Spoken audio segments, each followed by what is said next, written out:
Good morning. We're now starting on chapter 28, the chapter of new beginnings.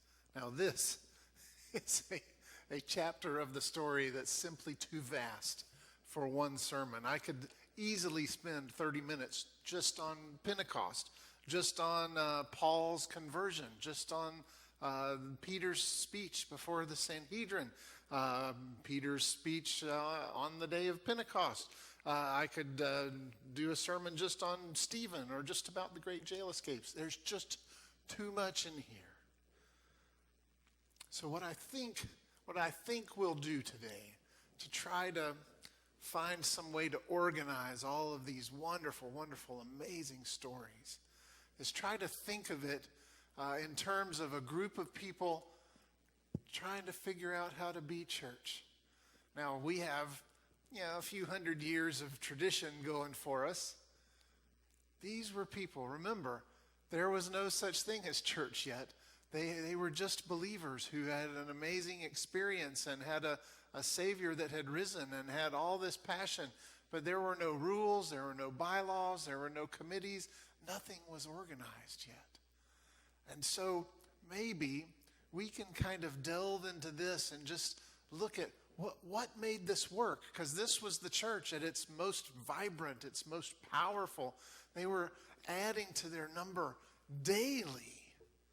People were just flocking to faith. So something was going right. And here we are. Yes, we've been a church for a long time, and many of us have been involved our whole lives. But on the other hand, because of how things are going right now, it feels a little bit like we're making it up as we go along. Who would have thought last year that we would have postponed Easter or canceled a business meeting or had to all stay in our houses for a couple of months? This is just unprecedented. Who'd have thought that we'd have deacons meetings and Bible study and Sunday school on the computer? Who'd have thought we'd have a funeral in our a wedding in our parking lot, or a funeral where only family could attend? It's so new and so different. So maybe we can just take a look at this part of the story and just think, what makes church really work? What can we glean from their experiences, what they did and what they didn't do, that can help us figure out how to be church in a new era? We'll start with the coming of the Spirit. Oh man, again, well worth probably multiple sermons by itself. Did you notice when Jesus tells them, you need to wait around. Don't leave Jerusalem yet. I'm going back to heaven, but you stay here. And the Spirit will come upon you. And some of them are like, oh, hey, are you going to restore Israel? See, they still are thinking that this all has to do with politics.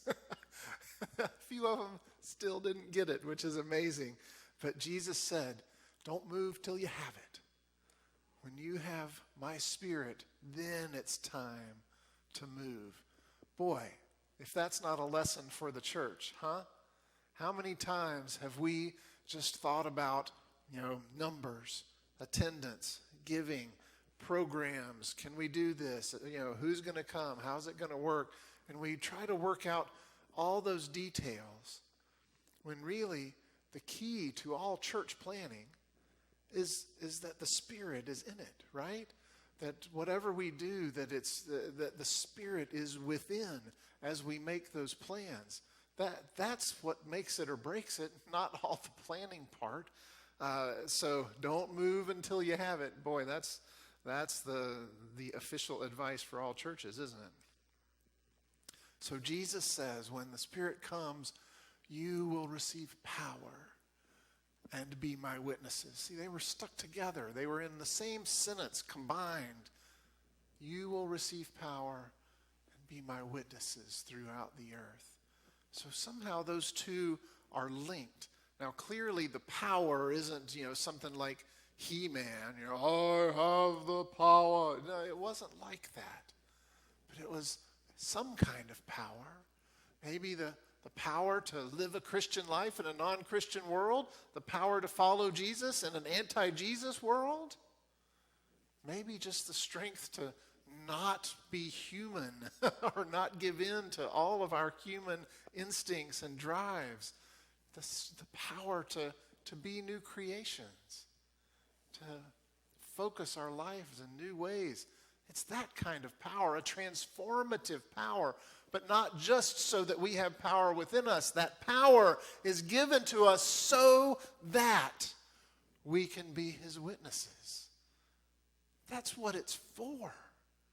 We tend to think of the Spirit, and we love being people who are indwelt by the Spirit of God. We love that. What a great feeling to know that Jesus is literally present within me at all times. Whew. But that's not just so we can, I can't do this in a suit, pat myself on the back and be like, yes, Spirit right here, Spirit container, yes. It's not so we feel great about ourselves. It's not so that we're comforted by that. That Spirit is there to guide us, to convict us, to enable us to do what we're called to do, which is live for Jesus and be witnesses. And notice, this is another kind of mini parable for the church. The coming of the Spirit was like a mighty wind that shook the whole building. I can think of a lot of churches that need to be shaken up, that need some mighty wind to blow through and get rid of that stuffiness and open some doors and windows. We get so insular so easily, where everything happens inside and we start having these traditions and we get stuck and we don't want anything new. Once upon a time, there was this crazy invention called the piano. This piano's never going to replace the good old organ. I've seen that in print. That really happened. That's just how we are. We get stuck. And sometimes the Spirit has to shake us loose from those things that kind of keep us from moving forward. And the coming of the Spirit, it was like fire. And it moved them. And I don't know what to make of the speaking in tongues part. I have nothing for you on that. Speaking in tongues is a thing. Paul talks about it as a spiritual gift. I don't have that spiritual gift. I've been to churches where some of those people may have been gifted with tongues, but other people, I'm quite certain, spoke in tongues because that's what they did at that church. I don't know. I don't know why Baptists don't do that. I don't know. I can't explain it to you. At that time, though, they were able to communicate with all of these people. It was a big festival, so people from all over the world were there. And notice it uses the phrase God-fearers. That may not be obvious to you. There were a lot of people in the world who found the morals and guidelines of Judaism to be very appealing. People who, despite not being Jews, would come and learn of the ethics, if you will, of Judaism. They feared God. They appreciated the commandments and that sorts of thing. But of course, because they weren't Jews, they weren't really allowed to get all the way in on things.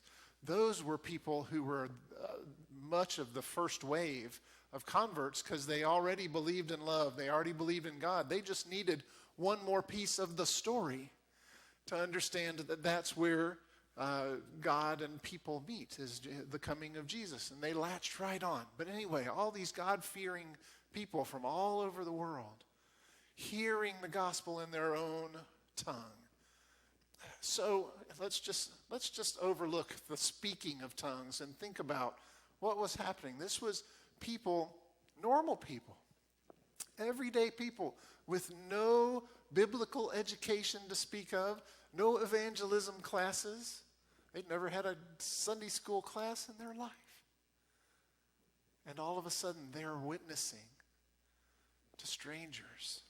That means something, doesn't it? That tells us the nature of the indwelling of the Spirit. It empowered them to connect to people who were very different from themselves, to cross barriers that ordinarily could not be crossed.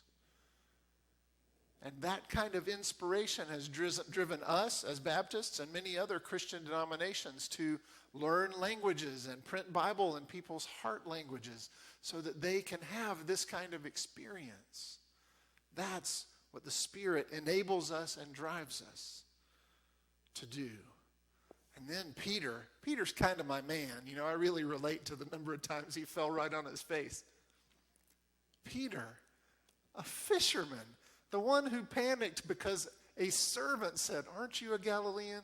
He gets up in front of everybody and delivers one of the best sermons in printed history, nails it. Whew. See, that's the whole you just get up and speak, I'll provide the words thing. That's a living illustration of what the Bible's talking about. Sometimes we psych ourselves out and just think, oh, well, I haven't practiced enough. I don't know enough about this. I can't answer Bible questions. Peter clearly felt the Spirit, and he got up and laid it out. I think we could all do that, push come to shove, if we trusted in the Spirit to move us. Just a little brief thing, because I'm a teacher, and teachers notice stuff like this. When Peter finished, notice the people were cut to the heart and said, "Brothers, what shall we do?" See, this really captures the whole idea of communication and teaching. See, they got information, but it wasn't just information in their brain. They were cut to the heart. This was something that gave the Spirit an opportunity to convict them. If we don't have some sort of emotional response to what we're hearing, it just stays right here and we can kind of forget about it. Put it in a little box, compartmentalize, set it on the shelf. But when it cuts to the heart, then it's getting somewhere. And that's what drives us to say, what do we do about this? And you may notice when we meet here together, we always talk about what this means for us. What do we do in response to the Bible? That's what Jesus was saying. He's like, don't just hear it. You got to do it. And to do it, it has to go from here to the heart.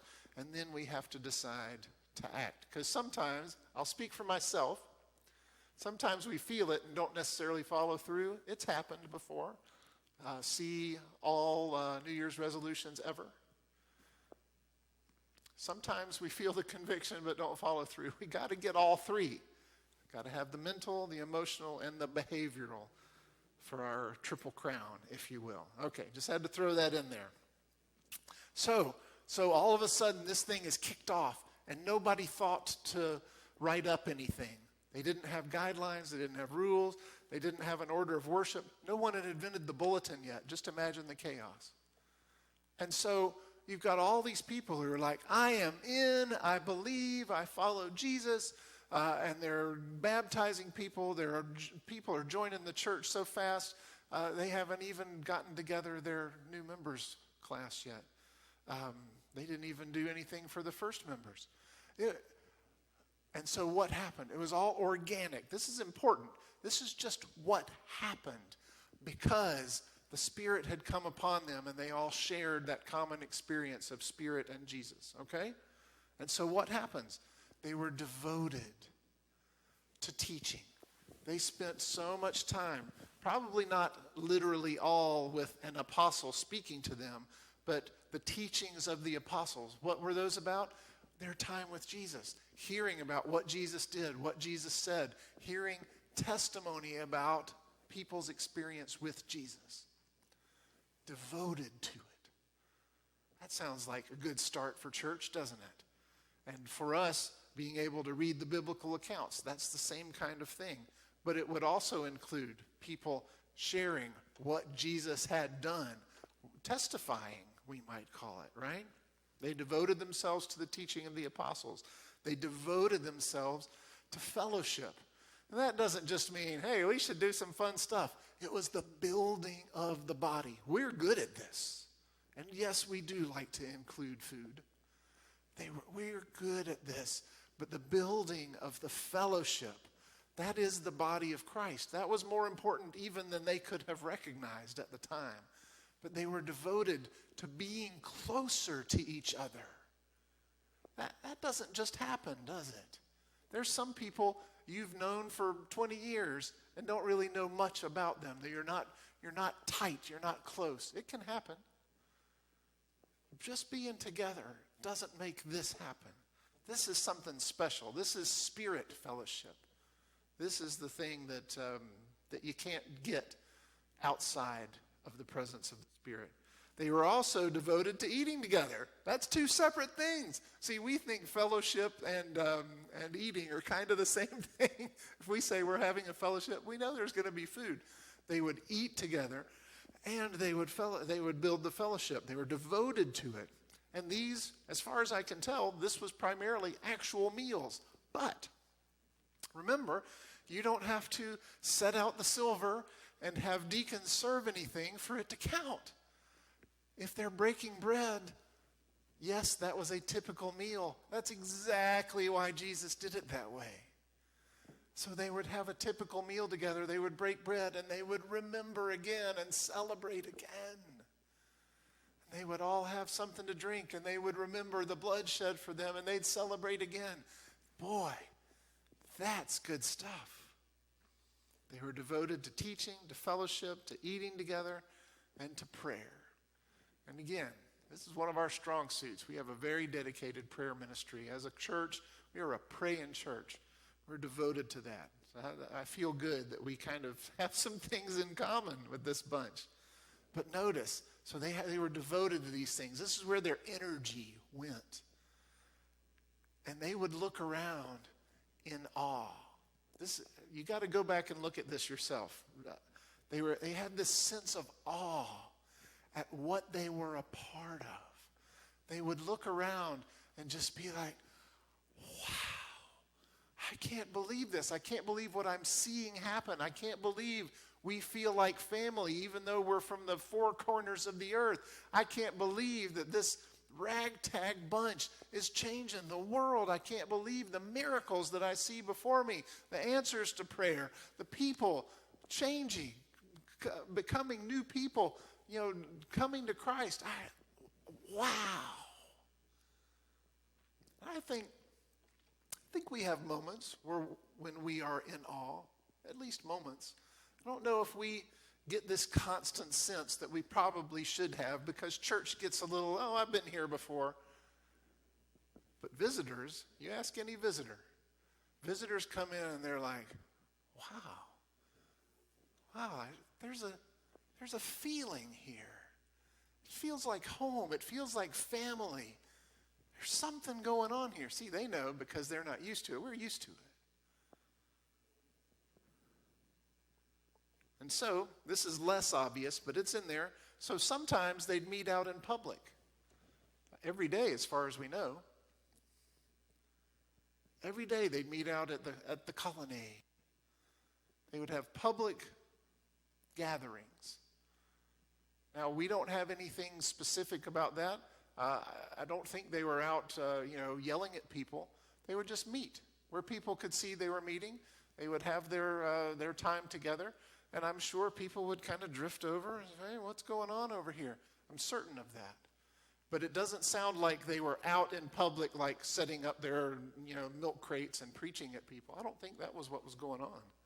They met in public and ate together in their homes. There's the fellowship and the eating, the breaking bread together.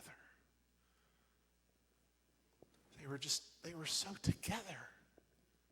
And, on the scale of modern churches, we're as together as I've seen a church get. But we're not this together. We don't do every day. I mean, even in Urbanna, we see each other a lot, but it's not like this. I remember this was years ago when I was still in divinity school. We had some folks come in from Korea, from a very, very big church. I mean, mega does not even begin to cover this church. A huge ministry in Korea, and they sent some of their young folks to get some training at Campbell. And we were getting to know this young couple and, their two cute little kids. And the woman asked, I can't remember who she asked, but I was nearby and was kind of laughing into my hand. She says, all right, where are the morning prayer meetings? And, of course, she got this blank look from the person she asked. We do church on Sunday and Wednesday. And she's like, I don't understand what's going on here. Because she was used to starting every day with prayer meetings and for church to be a constant thing. And the American style kind of confused her a little bit. That was a guilty laugh, but I had to kind of chuckle at that. So that's kind of all it was. There is some mention of the apostles testifying. We don't know what form that took or what venue, but they did share what Jesus had done. But there's no mention of preaching as we think of it. There's no revivals. I don't think any hellfire or brimstone was poured out. There's no tracts being passed out. This was all about people being excited about God and about what Jesus was doing, and that catching. Sorry to bring up contagion in these times, but that's what it was. Their sense of awe and enthusiasm was contagious. It caught. When they met in public, they didn't have to yell at anybody. People wanted to know what was going on. And when they shared what Jesus was doing and their sense of awe and sense of excitement, people wanted to know more. They just had to tell about what it was like to live in the Spirit, to live together in true community, to see God's grace at work in humanity. That's all they had to do. It sounds so easy. There was not a single program. There was nothing organized. They hadn't made up the word evangelism yet. They just were who they were in the Spirit. They just lived out what Jesus was doing in them and shared that. It sounds so easy. And then we get these neat little vignettes like Peter heals a man and everybody comes, oh my goodness, oh, it's amazing. And then people are coming running, it says. And Peter looks around like, what? Why is everybody so surprised? Why is everybody acting like I did this with my own power? What in the world? This shouldn't surprise you at all, because this is the power of Jesus at work.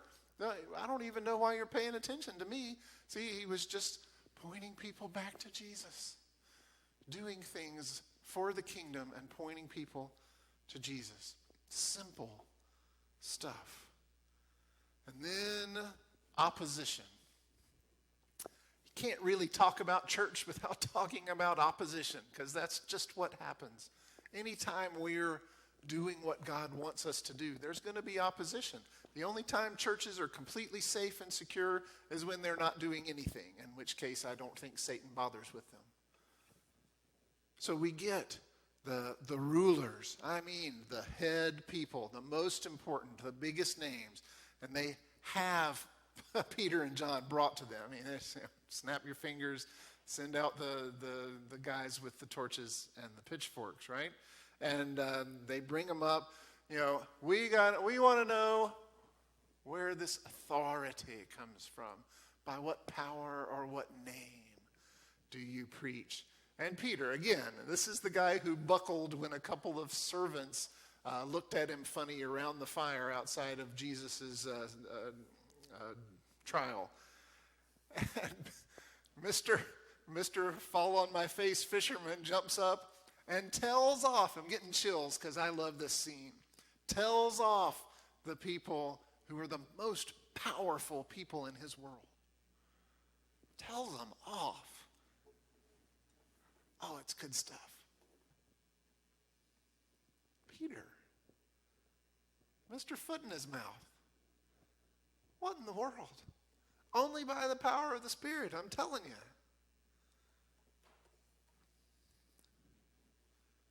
And these guys, they have nothing in mind except to put a stop to this craziness. That's all. But they're looking and saying, wow, these are ordinary people. These are unschooled men. look at their courage. Those are the three things it points out. How about that? And they were astonished. They were astonished and took note that these men had been with Jesus. They're drawing connections. These are the people who are most against the Jesus movement, and they're seeing these connections. So wouldn't it be great if people around us were just like, wow, a bunch of ordinary people with no special educational accomplishments, no awesome resumes, ordinary people. And look at their courage. And I'm astonished by what I see in that church. I'm astonished by what I see in that person. Wouldn't that be great? And even better if they think that and then think, it has something to do with Jesus. Remember Peter's Toreador move when people were like, you healed that guy. He's like, the power of Jesus. Don't look at me. The power of Jesus at work. I don't even know why you're surprised. He's amazing. We know all the miracles he did. And Gamaliel speaks up. One of the wisest statements I've ever seen outside of the actual words of Jesus. They're all gathering, and this guy's like, hold up. Now, don't you remember so-and-so led his rebellion, and they all died, right? So-and-so led another rebellion. He was going to be the king of the Jews. They killed him. All his followers disappeared. He's like, listen, man-made stuff crashes and burns, but you can't stop the work of God. Yeah, amen, brother, right? And he said, if this is man-made, they're going to fail on their own. We don't even need to work against them. It'll fail. But if God is behind this, if this is real, you can't stop it. Pretty prophetic, huh? There was no way to stop this because it was real, because it was the power of God and the Spirit moving. Now, did that stop them? No. They just decided, all we're going to do is flog them within an inch of their life and then let them go. But that did not end the resistance and opposition from the religious establishment, not by a long shot. So they whipped these guys. And so Peter and John, just try to imagine. I hope you've never been in the kind of pain that would be caused by having the skin on your back shredded. I hope. Here they are, probably can hardly move or lift their arms, celebrating on their way home. They're rejoicing that they were worthy to suffer for the name of Christ.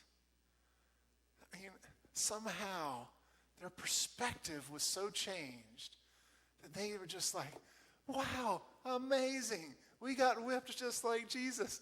Oh, what a privilege that was. They were pumped. I don't really want you to try to make it a goal to go out and get yourself whipped in public. But I do want you to realize that the more opposition you run into, the better you're doing. You see what I'm saying? The more you're pursuing God, the more the forces of evil will try to stop you. So the more pain you encounter, the more resistance, the more opposition, you should be walking away saying, I feel good about myself, that I'm worth this kind of opposition, that I'm following God so closely that the enemy feels like I'm dangerous. We should take that as a compliment. Joining Jesus in being dangerous people. That's good. That's good stuff. We could put that on a t-shirt. Maybe not. Then we got that whole thing about Stephen, which is just, it's a great illustration of someone holding close to Christ, not backing down, and just the lengths that opposition will go to silence those who speak up for Christ. Wow. And of course, built into that story, there's that little character, Saul, holding the coats and just like, hey, good, go get them. But Saul, again, a whole sermon or two, this guy who had so much zeal against God, but it was because he was sure he was right. Once that zeal was turned to the purposes of God, it served him. It was a good thing. It was just turned the wrong way. But I love as he is having his, well, it's funny because he's blinded, but really he's having his eyes opened to the truth. There's a little contradictory metaphor there. And he's finding his new direction. All his plans just fell apart, right? All of the things he thought his life was devoted to have just crumbled before him. And he's dealing with Jesus now. And he's having to review all of this stuff and all of his choices and deal with the feelings. And he's struggling through that. But for us, I think the interesting part of the story is Ananias. This is a Christian. And God says, hey, I want you to go talk to Saul. You know, the guy who's been going around dragging Christians off to jail and wants all of you dead? Yeah, that one. Boy, what a gut check for Ananias. Do you think God ever calls us to befriend someone who may be different from us? Might live all the way across the street, might speak a different language or have different skin. But probably not someone who was intent on putting you in jail or seeing you dead. Probably not. I hope not. But it could happen, couldn't it? There have been missionaries who've been called to go to people who were known to be violent, and some of them died for that. But the opportunity to connect with someone, simply because God says, this is the one, go talk to him. I mean, do we need more? And he has this gut check. Do I cross that line? Do I talk to an enemy just because God nudged me to do so? Whew.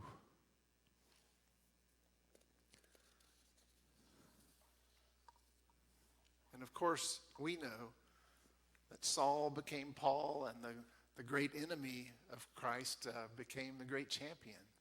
You know, it reminds me a little bit of Lee Strobel's journey, you know, where he was an atheist, and avowed, very gung-ho atheist who set out to disprove the gospel. He had a mission. And when he did his research, he became a believer and started turning all that zeal and research into supporting the cause of Christ. I'm convinced that's just what happens when someone deals with the evidence.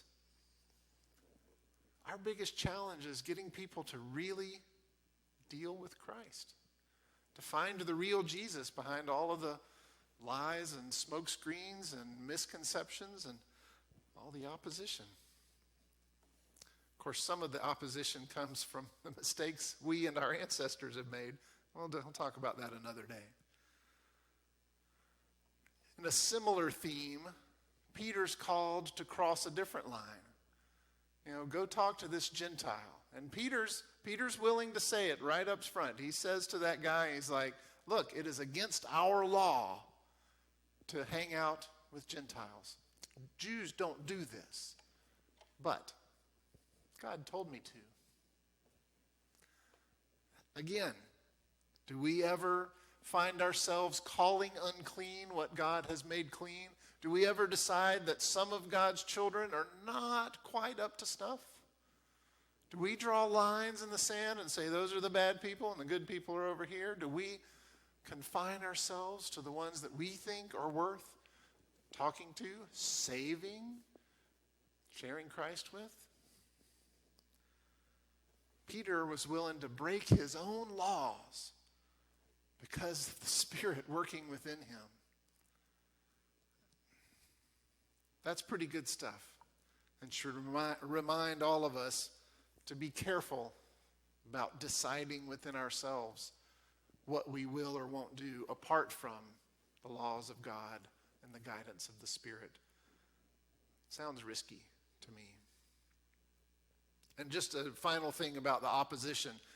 You can't read this chapter without noticing the recurring jail theme.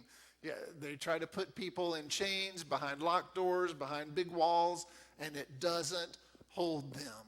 Nothing can stop the gospel. Nothing can. You may know that our Baptist forebears here in America were notorious for meeting at times that weren't approved by the official government officials. And some people who were not authorized to preach would actually preach. This all happened. And so they would put these Baptist preachers in jail, and they would, of course, put their face up to the window and preach to everyone. You know, the jail tended to be in town. They'd preach to everyone around. And so the town leaders would often hire people to sit around the jail and make lots of noise to try to drown out the preaching. It didn't work because you can't stop the gospel with jail. It just doesn't work. Our enthusiasm for the gospel just has to be greater than all of those forms of opposition, because we know what we're working toward. We know what's within us and who Jesus really is. So there's just no way to hold that back. And so, again, drawing back from all of those different individual stories, how can we be church? How do we spread the gospel and fulfill the mission we were given? And I think it comes down to, are we devoted to the right things? Are we willing to fully embrace the wonder of God, the awesomeness of being his church? I mean, we say that all the time. We are the church. You know, we're the holy dwelling place of God, but we rarely take a moment and think that God is living within us. God, the creator of us and everything that we see, of the whole universe. It's mind-blowing when we actually deal with it. And I don't think we always live like we're in the kind of awe we should be in. Church is just about living as people who are filled with the Spirit, and then talking about the things we've seen and heard. You remember, Peter and John, they're standing before the authorities and they're saying, you need to stop talking about God. And they're like, what are we supposed to do? I can't. How can we not talk about what we've seen and heard? How can we not? We've seen amazing things in this church as individuals, as a group. We've heard through the Bible and testimony and stories. We've heard so much. Are we going to just not share that? We don't have to be someone special. We're ordinary people. We just have to be with Jesus. We can do that. When we're so into Jesus that we can't help but talk about who he is and what he's done, when we're so wrapped up in his story that we live just daily in awe of God's power and his wisdom and what he's doing in the world and what he's doing in us, maybe all the rest just takes care of itself. Maybe we wouldn't even need the word evangelism or have programs. Would we need any of that if we really lived that out? We could try. I hope that in the days to come, as we move past our health crisis and start thinking again about who we are and what church is, maybe we can incorporate some of these ideas and find some ways to be this church now. Maybe we can. It'll start with being filled with the Spirit. May we be filled with the fire, cleaned out by the wind. May we break every chain and walk through every locked door, break every personal law, and be ready to change our personal plans in for his plan anytime. We ask these things in the name of the Father, Son, and Holy Spirit. Amen.